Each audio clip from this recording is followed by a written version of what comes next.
how it is going to go as we are into the draft for the third and final game. DRX really wanting to equalize with all of the other teams on the eastern side with a victory here. T1, they get playoffs with a victory in this game.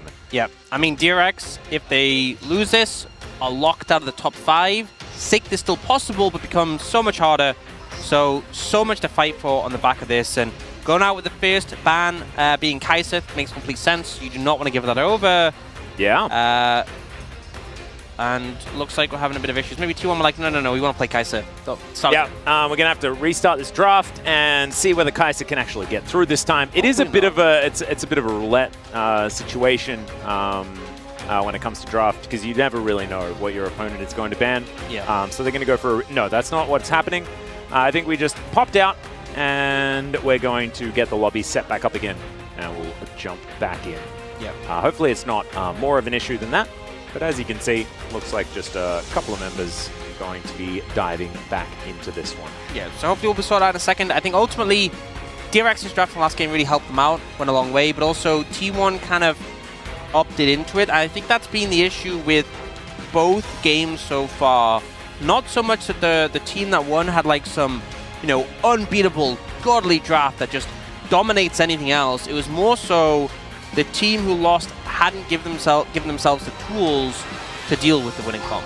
Yeah. And I think game 1, it was the long-range poke from the Kai'Sa. DRX just didn't have the options to deal with it. They also had the Ahri, which is pretty subpar. Yeah. And then game 2, it was the lockdown and the front line of DRX, and then T1 weren't really able to gap close into that, and also had the Ezreal, which feels pretty subpar, especially against that thick front line. So I think the takeaway kind of is that both teams are very capable of winning when they have a composition that sets them up to. But if we get an even draft in game 3, then it is really going to come down a lot to that execution. And I think both teams have shown signs that they can execute when things are going in their favor, but when behind, the snowball fell very quick. Yeah, it did. And I'm wondering whether, you know, we did see some of the fan signs, you know, that unbreakable spirit and things like that. We are getting towards the end of the regular season. This is about the time where Beryl starts to think that maybe he needs a third world skin. Yep. You know, like this is where it starts creeping into the back of his mind. We already saw some of the glacial fissures actually working out very effectively. I want to see whether he's got something cooked up for us in this draft, as it looks like all players are at least in the lobby. He needs a third world skin to never use. Oh yeah, no, he's so not. It's not about but Beryl does it for the people. You know, he wants people to have his skin. You know, maybe we end up with like a Beryl dynasty where he just keeps winning worlds, and it gets to the point where every support skin in the game is a Beryl skin. No, do you know and what he keeps dodging? He's like dipping and diving, trying to. You know what it's going to get to? It's going to get to the point where they can actually make a TFT set that has a Beryl as a trait. That's what we're going to get to. That's the dream. That would really be what we aspire towards. I wonder. I don't think they have used any of the world skins in TFT. Not yet. That'd be pretty cool if there was like a worlds themed one. You could actually. What would the synergy buff be? I have no idea. But you could theoretically do it for SKT because they've got so many skins, right? But I feel like maybe the Beryl one is that with every second there is a random chance that the champion just ults. Oh my god! No, it has Hex Flash. That's all. It's just Hex flashing around. Yeah, it's Hex flashing around. If you get the full Beryl comp, they just permanently flash, and you just can't get on them. That'd be incredible. Oh man, we need to talk to Mort Dog. What are we doing? Why are we here discussing We're giving away this for free. I know. Should really be having these discussions. As it was a bit of a coach's belt pack issue, so we're making sure that the coach can actually converse with their players. That's really important, because I can imagine, you know, Keria's like, hey, can I pick, like, you know, Kalista support? And the coach is like, no. He's like, I don't hear anything. Yeah, I don't hear anything. I don't. Oh, wait, I can pick Kalista support? Oh, well, Cho'Gath support will probably work just as well in this instance. AD Cho'Gath support? Yeah, I was thinking lethality Cho'Gath support would probably be what we needed to go with here. I can clear our vision with my Astral Glaive. Yeah, it's trying to scream by. Like, no, not someone stop this, man. Not going to be the case, as I believe we have fixed it. And we are now back into the draft here for the final game of this series. T1, once again, will ban Jax. The Kai'Sa ban comes in, and now we are into... The unknown. The unknown, exactly. The roulette spinning of which champions are going to be banned away. Rel and Rumble were banned by T1 on the blue side last time around, and Poppy and Vi were the other two bans on the DRX side. Very jungle-focused for a lot of these bans on the DRX side. We'll see whether that is going to continue. I feel like a lot more top and jungle bans than we've typically seen so far in the meta for the LCK. Tristana ban coming through though from T1, so we obviously saw this being pretty fantastic for Fate. Huh. That's a weird one, because especially like LeBlanc was commonly picked into Azir. So when I saw the Tristana ban, I'm like, maybe DRX ban Azir. They're like, okay, that was the answer to Azir, it's now gone. This just like, I mean, T1 were already first picking Azir last game. They might just really first pick Azir, but maybe that's what they want. No, but this is the thing, right? What DRX, I think, are probably figuring is that Poby's champion pool is something that they can attack relatively easily, right? Yeah. T1 have been first picking for this guy over and over again, and his LeBlanc is something that he has gravitated towards more often than not. So that would be sort of the copium thought. If you're following that line of thought, this has to be an Azir ban on 3. Because there's no way that's the thought process, and they leave the Azir he's played both games this series. But I mean, has the Azir necessarily looked ban-worthy? I don't really think so. And if they can make it a known quantity and they first pick it again, then that could be how it works out. But instead, the Rumble's going to get through, and Zeus will pick that one up immediately.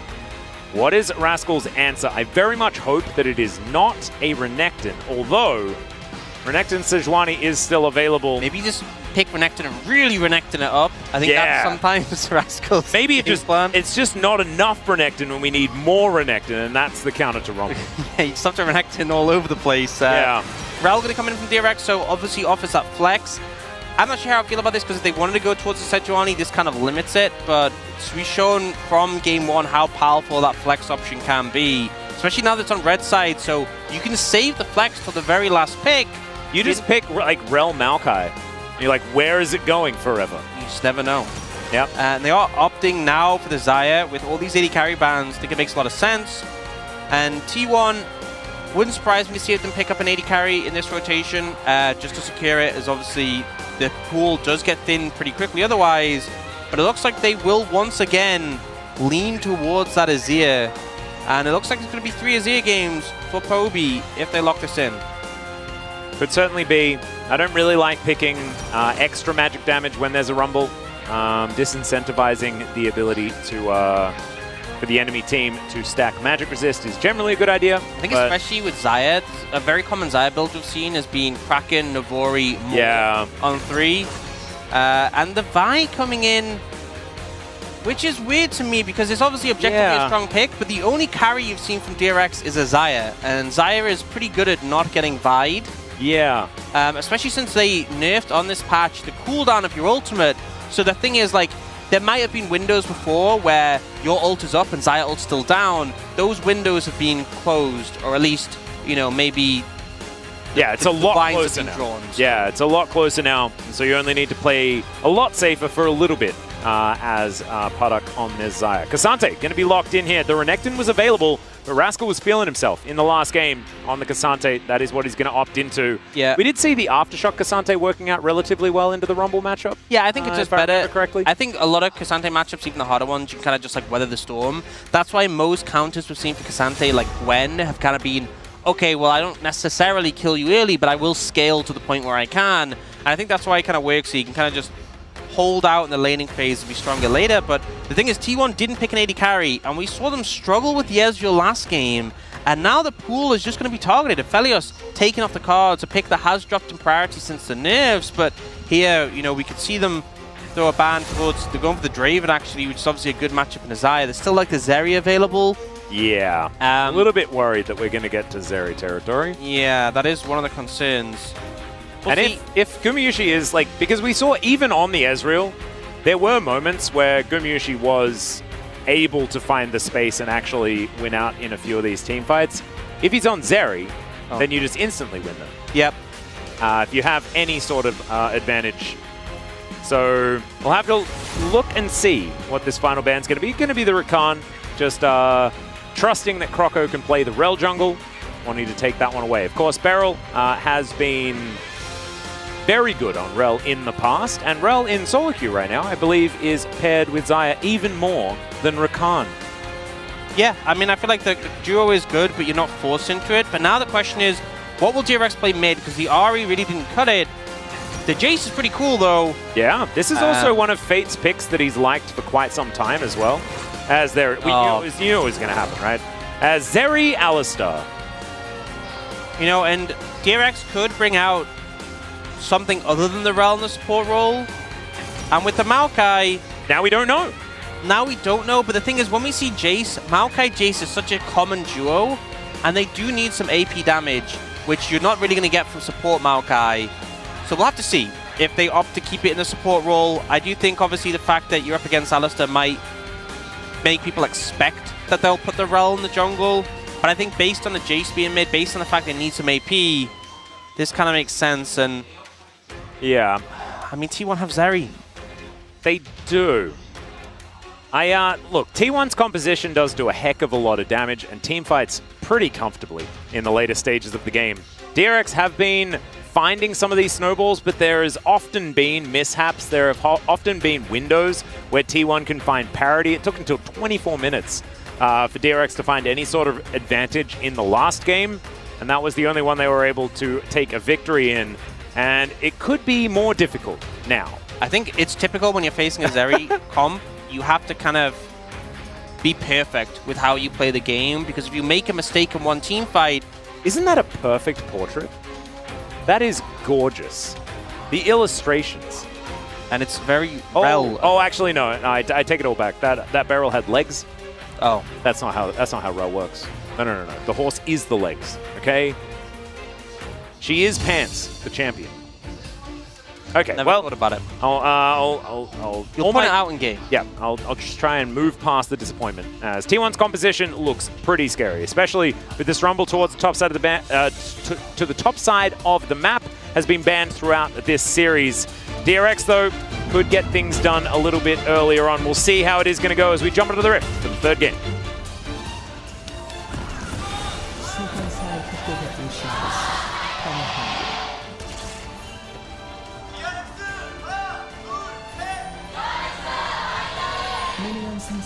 All right, here we are, ladies and gentlemen, onto the Rift for the final game in this series. Who will win? DRX, who are desperate to hit 4 wins, much like everybody else on the eastern side of the bracket, or is it going to be T1 clinching playoffs right now? They just need to win one more of any of their next matchups. And you know, I remember bringing up this point before the show, and I was like, if Zeri's back, I think T1's best strategy is just pick Zeri and let Guma 1v9. Yeah. And whatever happens, you probably just win. And that's my fear here for DRX, is if they find that early momentum, fantastic. It's also a Chemtech Dragon first, which is great because you're not going to get scammed by a Chemtech Soul. But if you make a mistake, like we saw in the last game, there was a couple. They weren't huge, a little mishap. But if you do that in this game, it's very liable that the Zeri will just pentakill you and the game will be done. Yeah. And that's my concern. It is a little bit worrying. You can see Croco actually starting on the enemy Raptor camp. See whether Oner is going to opt into also vertical jungling. Ooh, and also, we actually see Gumayusi going for the minion dematerializer. So this has been talked a lot about when it comes to LeBlanc, is that people were still playing LeBlanc despite the nerfs to the AP minion damage on Shiv. And the reason being is DMAT lets you still kill the caster minions with Shiv. So here, Gumayusi's going it to essentially increase the effectiveness of Shiv and make it continue to be relevant throughout the game.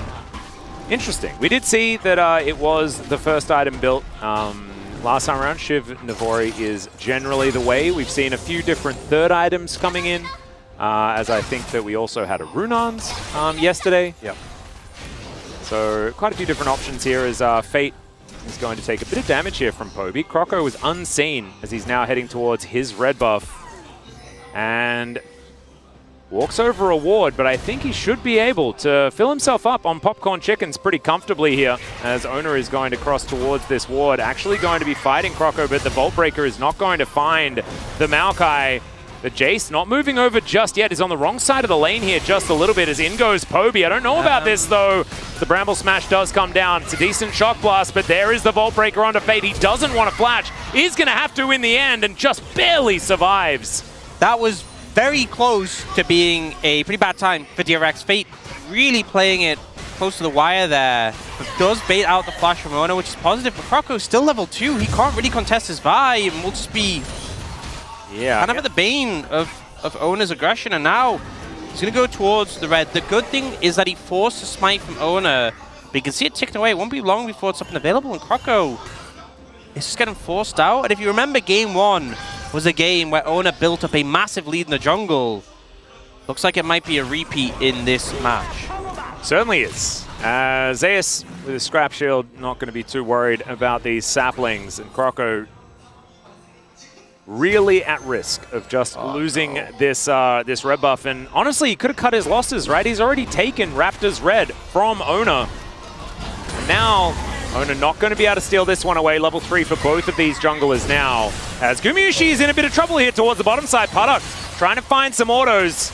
It's a minion a few times there, but Beryl gets himself out of the way. And checking in on these summoner spells, it is just a cleanse that does go down as Bramble Smash to try and deny the Vault Breaker. But Zeus, with all this priority, is going to be able to make sure that Oner collects a red buff. And he does so.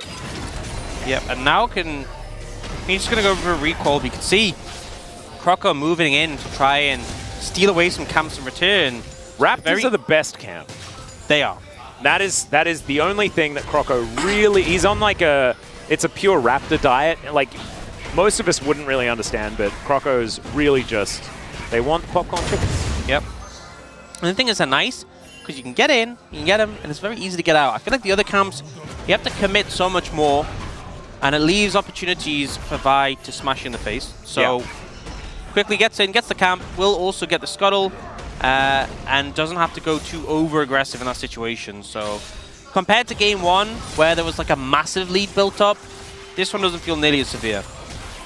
Now we've got Puddock coming in for a bit of a gank. There's a flash forward. They get the flash out from Gumayusi as now Keria looks for Puddock. As there is a Maokai waiting in the wings. Oner's moving over. He's on vision, but there's a headbutt back. Puddock gets over the wall, though, and now Keria could be overextended. The feathers do not get there, and Beryl needs to make sure that they can get out of this one. He can crash over the wall if you would like to, but that is not a lot of summoner spells remaining. Still decent defensive play here from T1. Yeah, really aggressive play from DRX. The posturing from Puddock there to set up the play. I think T1 just feared it was going to be a gank, but in the response, we see a bit of an even trade when it comes to summoners. But a lot of action. I love Beryl. Just walks up. Doesn't worry about minion waves. He just wants to press buttons. And he does so. Not going to result in too much here, as we can see that Gumayusi still has a decent CS advantage. And Oner towards this top side. Rascal still relatively high health. And level 6 here for Zeus. Rascal going to try and get out of the way of it, and does find the decent amount of CC here, as Rascal doesn't get towards the wall. Croco's moving over, though, and the dash does come through. So Rascal has to use everything, but he does make it out. Yeah, just a great read, though, from T1 not to overchase after that point, because you could see Rascal baiting towards the Tribe Rush, and it could have gone really badly when you have the ultimate from Cassante running. You can see what the game plan from him was, though. Knock Oner towards the wall and then slide him through it, but just wasn't quite able to get the distance on it. Yeah, I like the positioning from Oner as well, just not giving him an opportunity to get that all-out angle. I feel like everyone has gotten used to playing around Cassantes a little bit more. Yeah, it's kind of like playing against Poppy or in that sense, but almost more severe, because suddenly you stand a little bit too close to a wall, and you're like 3 screens away in the enemy jungle alone with 4 people around you, and like, okay, I'm dead. Yeah, doesn't have a great time. So Fate with a slight experience lead here in this mid lane, checking in. Poby farming out quite nicely. Beryl going to move on forward. Just going to grab some of these minions before moving back into the fog of war. And 7.5 minutes, still no one even attempting this dragon. Which I think, for me, would be a big protocol. Seeing a Chemtech dragon, knowing it's no Chemtech soul. Yeah. Oh, that would just... I'd be like, guys, come on, we got to secure this. It could actually be a good soul. Exactly. We've got to find out what's next. As T1 may have heard you, they are moving into this river. as Rift Scuttle going to be secured by Oner. Croco comes in, clears out the control ward. DRX will be able to make it somewhat dark, but you can't get rid of the Scuttle vision. Yeah, and Croco's ended up falling a bit behind here and should be able to get his... Actually, I'm not sure he even gets level 6 from these two camps, but needs to quickly catch up on XP if they want to be contesting this dragon. As Oner already has that ult available, and Maokai really needs his to be having an impact in those team fights. Yeah, Gumayusi has hit level 6 himself, but not going to be using that R button, as Paddock has also collected his Feather Storm. And Rascal, once again, towards his top side, is just waiting for his flash to be back up again. Okay, they're Croco utilizing it quite nicely. Croco did just hit level 6 off Blue and Gromp, so looked like they were trying to maybe make something happen bot lane, but they don't really see the angle. And with the Scuttle Crab still up in the river, can't really go for Dragon, so Reset's going to come through. And I think Herald might end up being the focus now before the Dragon is. Yeah, Oner actually going to move on in here. You can see Croco is just fresh off a reset. Moving on over here. I don't know whether they'll be able to make it here in time, so it looks like Oner may just be able to take Shelly down, especially with the amount of control that Zeus has of this top lane. So DRX, they could cut their losses and move towards the Dragon, and that looks to be what Croco has on his mind. And actually, one of the things with Rel jungle being buffed, essentially, is that support Rel actually gets a lot of the benefits that jungle Rel does. Yeah. And you can actually contribute quite a lot when it comes to helping out with taking epic monsters like the Dragon. Like, they added like a percentage HP on Rel. It was actually really funny. Before they nerfed it, when they first reworked Rel, there was no limit to the damage you could do. Yeah, no, you just insta-kill it. You would out-damage smites as like a support Rel. It was kind of absurd. Now, Zeus is moving on over. Rascal, I don't know whether you really want this, and he doesn't. So he's going to get out. Does get an ultimate cooldown, so I guess there's that. And DRX moving into the T1 jungle. They are just going to get over this wall and look for a Zeri underneath the turret. Just barely doesn't have flashes. There is the crash down. Gumayusi taking a lot of damage, and that is first blood going to Paddock just in the nick of time. Yeah, really nicely played. You can see the power of the Rel when you put that E on the Maokai as well, giving him that huge speed boost. And after Maokai is kind of gated by the fact that he has to be so close to you to W, just runs him in, speeds him up. It's actually Paddock who takes the aggro, but that's the beauty of this trio, is both the Xayah and the Maokai can drop turret aggro. With Maokai to W, with Xayah to also, being honest, nothing Gumayusi could do there. And it is just a bit of an advantage for Paddock in this game. We saw the Xayah game in game number 1 wasn't exactly the most inspiring. This time around, it does feel like the composition is built around him that little bit more. So could use this this money very effectively. Let's have a look at this one more time. Yeah, once you see them, you're just already gone. And not much you can do in terms of outplaying. I think I will say Gumayusi doesn't burn anything apart from the ultimate, so just accepts his fate. Yep. And I think that is absolutely fine. T1 still retain a slight gold advantage, mainly due to CS margins being in their favor, looking at the top side of the map and the jungle as the main offenders. And so DRX still need to do a little bit more, but they do have that Drake that they've picked up. The next one's going to be a mountain, so Ocean probably the worst option, and everything other than that going to be pretty impactful here as far as our dragons are concerned. So look for more dragon fights in the future. Yep. Yep, definitely. In Early Abyssal Mask picked up by Rascal. And this item's kind of come into relevance because of how cheap it is, and also how strong the magic damage amp. But very weird seeing it first time on a Cassante, which is a champion without much magic damage. So really itemizing for team fights rather than for the solo matchup.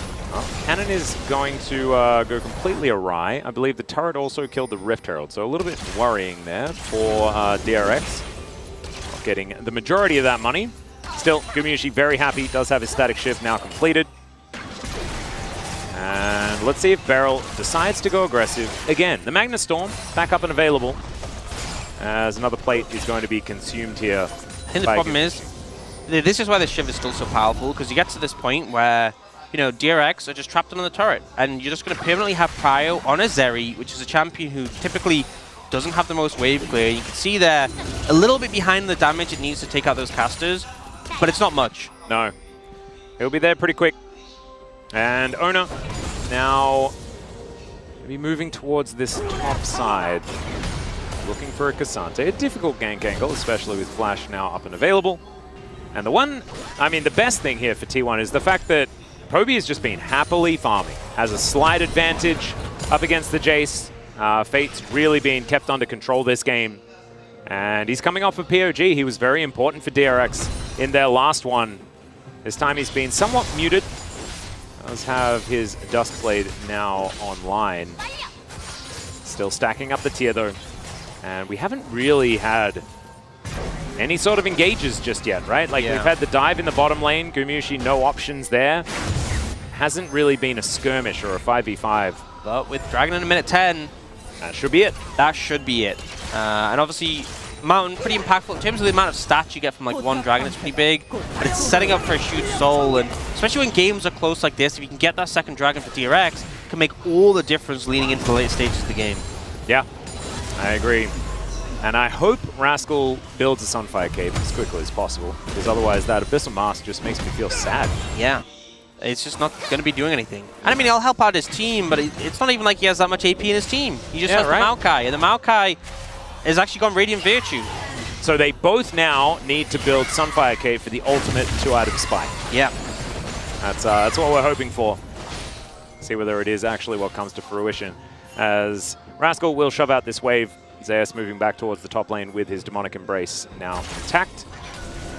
Level 11s for both Fate and Rascal. All out with the extra level, feels pretty good. It's a lot of gold. And 0 gold from DRX to the plate, so a bit unfortunate. You can see they're already starting to set up, trying to get control of this area, which is what you want to do with this sort of composition when you have the Maokai, when you have the Jace. Get there early, set up your saplings, make T1 try and have to walk into you. But it looks like T1 are ready to do so, and we can see already Zeus is here. He's moved down on the Rumble. And level 11, Demonic Embrace completed. Yeah. He's going to be the big factor, I feel like, in this team fight. Absolutely huge. Poby also has an extra level in Emperor's Divide as well. As Rascal moves on over, he's going to be the one in charge of dealing with this minion wave. There's conga lining in, so T1 with a bit of control now. Rascal flank angle well and truly scoped out as Poby gets over the wall. But his crown actually got broken by that sapling. So really nice from Croco there. Massively devaluing the one item that Poby has. And now they are starting up the Dragon. You can see that brush control with the saplings pretty big, and I think T1 just up not to approach here. So Dragon secured, they're going to try and trade for Herald. I think DRX pretty happy, and it's a Hextech Soul as well. Big high rolled. Well, think about it. If T1 finds themselves a fight, gets an advantage, then they have Zeri with Static Shiv and potentially 4-stack Hextech Soul. Could you imagine the amount of electricity? That'd be a lot of synergy. That would be a lot of zap. Yep. A lot of zap, zap, zap, zap, zap. You have the Electro Harpoons from Rumble. Oh, man. It really does feel like the composition just fits. That is what happens. DRX, though, only a couple of Drakes away from grabbing that soul themselves. And with the fact that this game is so incredibly even once again, I think it is going to be their avenue to success. 2 items is, of course, where Fate is really looking to start doing some damage. Wants to have Mirror Mana as well as Duskblade completed to really feel good. Going Iceborne Gauntlet second. I'm upset. Which the proc is, I'm pretty sure it's physical. Yeah. Yeah. So, I would love to see how much damage. I'm pretty sure it's just 0, but how much damage Abyssal Mask has done. You know what would be based? Like, he's just building a Tempo Sheen, and then he goes Nash's Lichbane. Oh. That's the value right there. As Croco, speaking of which, is going to throw some dragons towards this top side. Zeus going to just mark the line of scrimmage, and Rascal's going to pull him over it. There's the Twisted Advance as well. They ignore the Equalizer and take down the Rumble. And now into the bottom lane, T1 goes. They will be able to grab this turret as the Crashdown comes in. Keria gets the headbutt, but just into the wall there, as don't give kills to Gumayusi should be what DRX are going to be focusing on. As Paddock moving on in, but Gumayusi is spotting him quite nicely here as another charge to come through from this Rift Herald. Not going to take the turret with Croco and Beryl in the vicinity and Fate moving over. But it's high value, and I think this is the thing, is that DRX go for a positive play on the top side, they take out Zeus, but they don't really get much other than his ultimate. And in response, we see T1 very quick to drop the Herald bot and turn it into a favorable play for themselves. So the gold lead a little bit more than they thought it was before that play. It's not much, but T1 definitely making sure that they're not going to let DRX catch up for now, at least. Yeah, great macro play here from T1. And good capitalization, of course. You do need to invest a fair bit to kill Zeus at this point in time. He's had a pretty comfortable laning phase. As Oner moves on up, sees whether Rascal wants a bit of his own medicine. Keria here as well. But the Rel is going to make her way through. The Pants are traveling to the top lane, and the tree is too. So looks like T1 just going to leave Poby up here. Will allow him to get the crash, and that is exactly what's going to happen. As there is, I think champions are seeing one another, but there's not too much actual engaging. Yeah, but not much fighting right now, but it's 2 minutes till the dragon, and I feel like this is where this game's going to hinge on, because whoever wins this fight, you either have a situation where DRX ends up in 3 dragons, or if T1 end up winning, not only to deny that soul, but with Baron being available, they could very quickly switch over to that. And the momentum just feels so good when you've denied that first Hextech Drake, and the second one feels doubly as bad, and then you know that you're in dire straits. And already, DRX are this team that has been playing around snowballing so much. T1 just finding a little bit more on this map right now. And none of these skirmishes and fights that DRX have been able to find, like these ganks and setups and kills and stuff. And I think there's only been 2, but they haven't really meant very much at all. You just look at the fact that Oner just took Grump, and where Zeus was postured in the jungle, DRX have no control over their bot side jungle at all. You can even look at the minimap. All their wards are on the top side, as if they're trying to prevent a Baron from happening, but Dragon's spawning in a minute. So if they want to contest this, they need to start moving over there now, getting set up. And again, this composition wants to be there early. Wants to be setting up the sapling, setting up the vision, allowing Jace to get poke in. You leave it too late, you're just not going to be able to fight it. And we see Croco actually resets and heads towards the top side. Once again, it feels like that reputation T1 has for rushing Baron that we saw in Game 1 has kind of made DRX very wary of leaving that top side unprotected. Getting a little bit anxious as Croco now going to throw some alpacas into the reeds. And Beryl going to come on down and look to get some vision of their own. So finally, DRX with now 20 seconds left on this Drake are going to move into the river, and they at least have an avenue towards this dragon. The outer turret bot lane down certainly means that T1 do have ways of getting on in there pretty comfortably if the waves are in position. Cassante going to get that shove out though, try and deny that. As Gumayusi taking a little bit of damage, not in too much trouble just yet, and has the 2-item spike now completed for this Zeri. Same can be said for Paddock, but like you were talking about, so much hinges on how this next fight is going to go. Keria slowed down momentarily, and every time I see Beryl move forward, I get a little bit scared. A Shock Blast going to connect from Fate, going to need a few more of those, but this is a great start to getting the siege working. Yeah, Oner was on a pretty deep flank angle, but he's spotted out. And DRX, you know, they're trying to contest mid-prio very hard against the Zeri, because the Shiv is one-shotting the casters now. So they're kind of moving between mid, moving between the river, and T1 are trying to sneak in, get members behind so they can threaten a flank. And if they get a Vial onto Fate, Equalizer on top, and he's just going to get deleted. So DRX trying to be very patient, very cautious with this one. And Fate needing to hit more of these as Beryl finds a bit of a stun onto Keria. There's the flash pulverize! Immediately the Feathered Storm comes out as Paddock is just running for the hills, but Gumayusi executes him! And now they're going to be able to find the kill onto Oner, but Gumayusi is now free hitting. That's a second! And I feel like oh, never mind. Rascal is going to be able to pull Gumayusi out of this fight. He skates away though. Just some Zeri things, ladies and gentlemen. Croco is going to be taken down. And I am frustrated, but pretty proud of T1 for how they managed that team fight. Yeah, the engage was great, and you could see they were kind of toying with Keria. They thought, hey, we're going to get some free poke here on the Alistar. Maybe we can burn an ult. Keria's like, no, you can't milk those. I will start the fight. And even though Paddock doesn't get instantly deleted, the ult is burned, and it leaves this window for Gumayusi to come in. And now the soul is denied. Soul point, at least, from DRX. Yep. And watch it, the last fight means any... No, never mind. Paddock takes so much damage here off the bat, and then Gumayusi actually flashes to cancel his dash to kill him.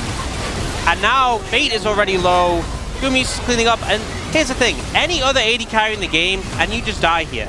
Yep. Maybe Ezreal. I think, is probably the only other one. But nope, Zeri just skates away completely fine. Haven't missed her. No. Not a bit. No, not even a little bit. Because it does feel like you're a little bit rough. Already, Gumayusi had done phenomenal things in that fight. You don't need to also just walk out relatively unscathed. And T1 are like, hey, you know, Zeri got 2 kills. We can now fight. Let's stop Baron. Yeah, and Product does not have Featherstorm available, but T1 is still going to back away. They're not wanting to 50-50 this one. Zeus has just teleported in. The Equalizer back up and available. Shock Blast not landing. As DRX will at least mitigate the Baron pressure for the moment. So not out of this just yet. Still 3,000 gold. Not the end of the world. However, the 2 kills picked up by the Zeri just feel very ominous. And look, there were a couple of moments yesterday that have scarred us. So let's see whether DRX can try and mitigate some of that Zeri pain that we were feeling. Doesn't mean that we necessarily need DRX to win. Just please allow Zeri to look a little bit more balanced than perhaps she did yesterday. As Oner is going to get twistedly advanced on.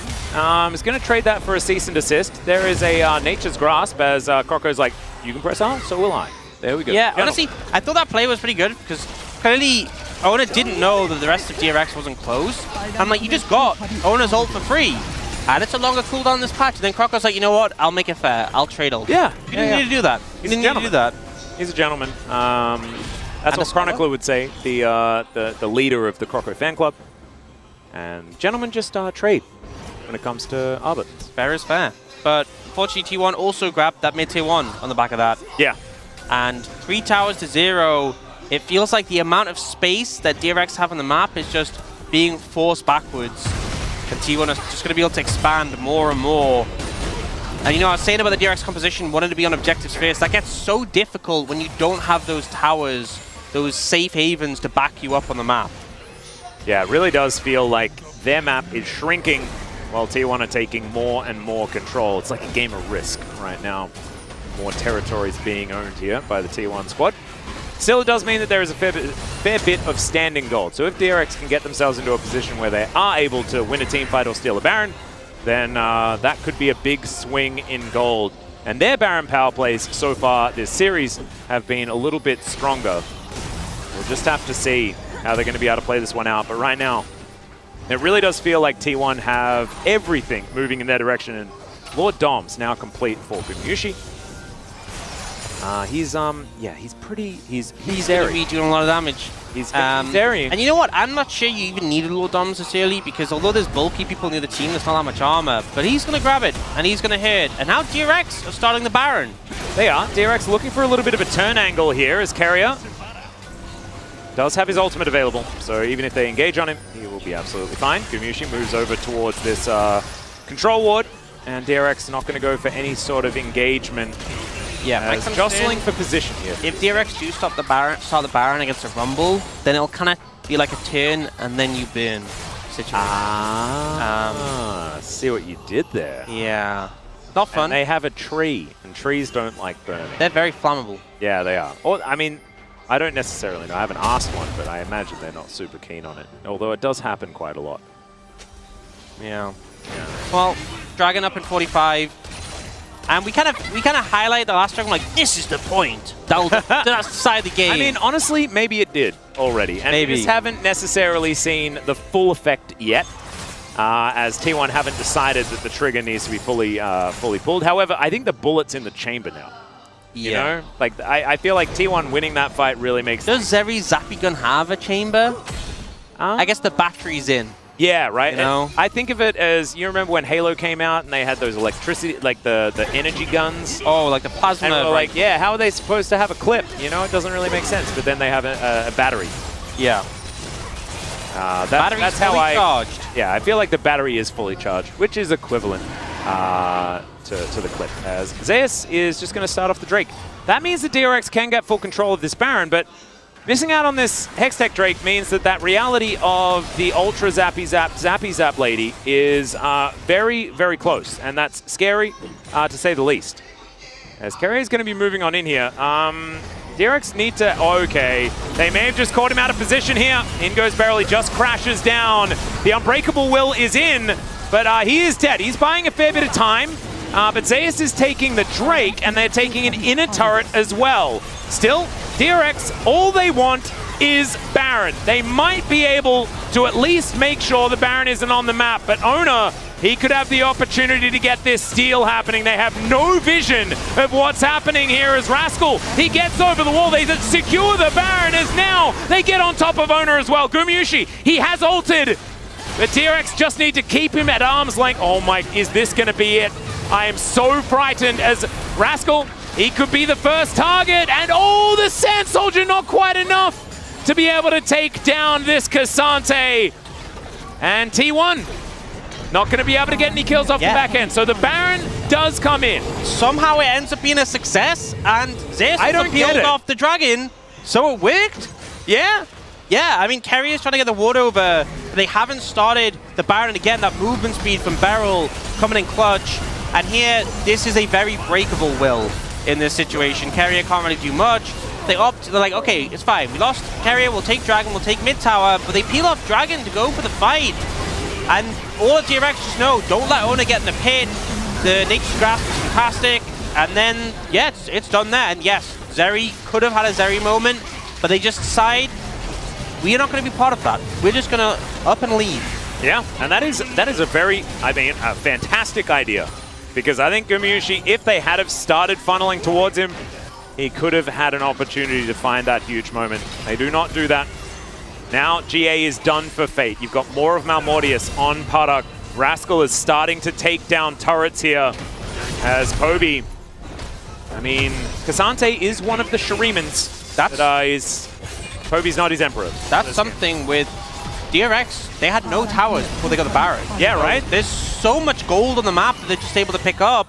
They've now overtaken T1 just slightly, but also the fact that they have those 3 dragons in pocket, setting up for the Hextech Soul, T1 actually in quite a bit of trouble. Absolutely. I think I'd already kind of given them the Drake, right? I thought that Zeus was going to take that one, and then the rest of DRX were going to try and cause some shenanigans around the Baron, but not fully commit. That's basically what they did, except they also left the Dragon Pit, right? I think even if they'd just given up on the fight, or like gone for the Oner steal attempt, they could have just taken the Dragon, have Oner That's what I'm steal, saying, yeah. And you wouldn't be in as bad of a situation. No. And right now, it is DRX mopping up all of these objectives. You can see that the gold was even before, but now the Baron power play sitting at 3K. I mentioned this earlier, you mentioned it before. The DRX, they push these Barons pretty hard. Zeus is going to be able to answer here on this bottom side. The inner turret was on its last legs. Don't do the... Okay, we see Zeus recalling. I was kind of worried after game 1 that DRX would just keep pushing until the Nexus explodes. Not again. Yeah, not the greatest of moves. And I think against a composition with Azir and the Shiv Zeri, it's very hard to actually push waves in and make an impact without Baron. So you see that Gumayusi, because of the minion demat, is still one-hitting caster minions. Yep. So you have limited windows to actually make an impact on the map. But bear in mind, like we just said, there'd be no towers taken for DRX, and they got 4 on the back of that push.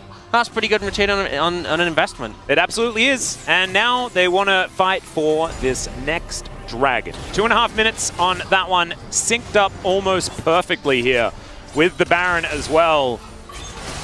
It's going to be these next few minutes of play that are going to tell us the biggest story about how this one goes. And as the clock ticks further and further, this Zeri is getting closer and closer to critical mass. Now has a stopwatch available. And I am still, like, DRX have played fantastically well over the last few minutes. But a Zeri moment can push it all aside. T1 definitely have the ability to find themselves that Gumayusi moment. And Equalizer going to be used here towards this bottom side to stop this push from DRX.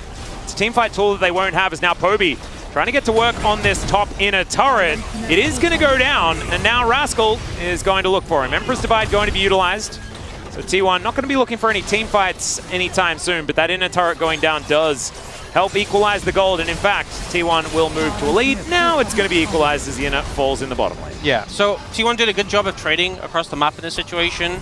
but at the end of the day, DRX are still taking more towers and have already placed a lot of vision down towards the bot side. The fact that the Baron and the Dragon are synced up is really good for DRX, because they're happy with either. Yeah. But T1 can't give the Hextech Soul over to DRX, but even if they get the Dragon, they don't really want to give a Baron over either. And the Dragon isn't that much of a reward for them. It just stops the Soul, so DRX can really leverage that in this situation. They can set up on the objectives and kind of play to both a little bit, you know, get control of mid and be like, hey, we don't know if we really want to commit to Dragon or Baron, and T1 have to kind of chase them and follow. T1 really want the fight. DRX, they're happy just taking the objective. And we don't have any armor penetration completed for Puddock, and I think it's kind of okay, because they don't really have a tank. They don't have that much armor. You know, it's outside of Keria, who's just damage reduction. Yeah, and it's mostly so you don't need to worry about it. Health on Oner and Zeus, which obviously like an LDR helps against health, but it's not that big of a deal. And having, you know, the components of a Bloodthirster and a Maw will make you so much more durable, because I think one of the problems we had earlier in this game was that even with the ultimate, Puddock would just take so much damage from the Equalizer. Yeah, that he just kind of die. And now he has the lifeline, and when the Bloodthirster comes in, he's going to be even stronger. Yep. Cyrilda's is now completed here for Fate, so there's a bit of armor penetration. And Fate having GA as well means that you can't just fully commit on a Fate and be like, okay, well, he can't jump in the air and throw feathers down, so he's an easy target. Because if he comes back up, he'll be shelling out a ton of damage. Well, now DRX is going to do exactly what you were talking about, moving towards the Baron, saying, T1, you can have a Drake if you would like it. And we're happy for this one as the Shock Blast 4-item Jace is now in. And look, he's shooting from the darkness. Beryl is towards that north. DRX is somewhat split, but now T1 are just getting corralled. And over again, the Shock Blasts are landing. Crash down from Beryl, and he does need to kind of watch his positioning a little bit here. Like, DRX are playing so confidently. It's such good play. This is a type of comp that so many of our lower tier teams have struggled to execute on, but DRX get it. They're playing to the fog. They're using the poke when you can't see it coming, when it's so hard to dodge, and now they're setting them up on the Baron.